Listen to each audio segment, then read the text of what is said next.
Headline చూస్తే shock. 25.20 కోట్లు.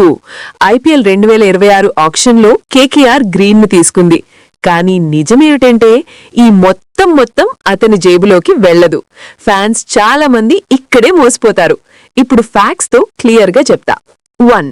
Auction ధర వర్సెస్ అసలు జీతం. ఆక్షన్ ధర 25.20 కోట్లు. కానీ ఐపీఎల్ రూల్స్ ప్రకారం విదేశీ ఆటగాళ్లకు శాలరీ క్యాప్ ఉంటుంది. అందుకే గ్రీన్కి నిజంగా లభించే శాలరీ అప్రాక్సిమేట్గా 18 కోట్లు మాత్రమే. మిగిలిన డబ్బా అది గ్రీన్ని కాదు, అది బీసీసీఐ లేదా ప్లేయర్ వెల్ఫేర్ లేదా లీగ్ సిస్టమ్కి వెళ్తుంది.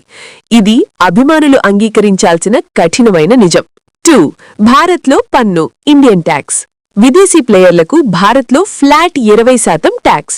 18 కోట్లపై ట్యాక్స్ అప్రాక్సిమేట్గా 3.6 కోట్లు. కాబట్టి భారత్లో ట్యాక్స్ కట్టయ్యాక మిగిలేది 14.4 కోట్లు. ఇక్కడితో అయిపోయిందా? కాదు, అసలు దెబ్బ ఇంకా ఉంది. 3. Australian tax. అసలు గేమ్ ఇక్కడే. గ్రీన్ ఆస్ట్రేలియన్ ట్యాక్స్ రెసిడెంట్, అంటే అతని ప్రపంచవ్యాప్తంగా సంపాదించిన ఆదాయం ఆస్ట్రేలియాలో డిక్లేర్ చేయాలి. ఆస్ట్రేలియాలో టాప్ బ్రాకెట్ ట్యాక్స్ అప్రాక్సిమేట్గా 45%. మొత్తం 18 కోట్లపై టోటల్ ట్యాక్స్ అప్రాక్సిమేట్గా 8.1 కోట్లు. కానీ భారత్లో ఇప్పటికీ 3.6 కోట్లు కట్టాడు కదా. అవును, డీటీఏఏ వల్ల ఆ 3.6 కోట్లు క్రెడిట్గా తీసుకుంటారు. మిగిలిన ఆస్ట్రేలియా ట్యాక్స్ అప్రాక్సిమేట్గా 4.5 కోట్లు. 4. చివరికి గ్రీన్ చేతికి వచ్చేది. సింపుల్గా లెక్క పెడదాం.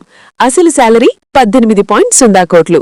మొత్తం ట్యాక్స్ ఇండియా ప్లస్ ఆస్ట్రేలియా అప్రాక్సిమేట్గా 8.1 కోట్లు. నిజమైన టేక్ హోమ్ అప్రాక్సిమేట్గా 9 నుంచి 11 కోట్లు మాత్రమే.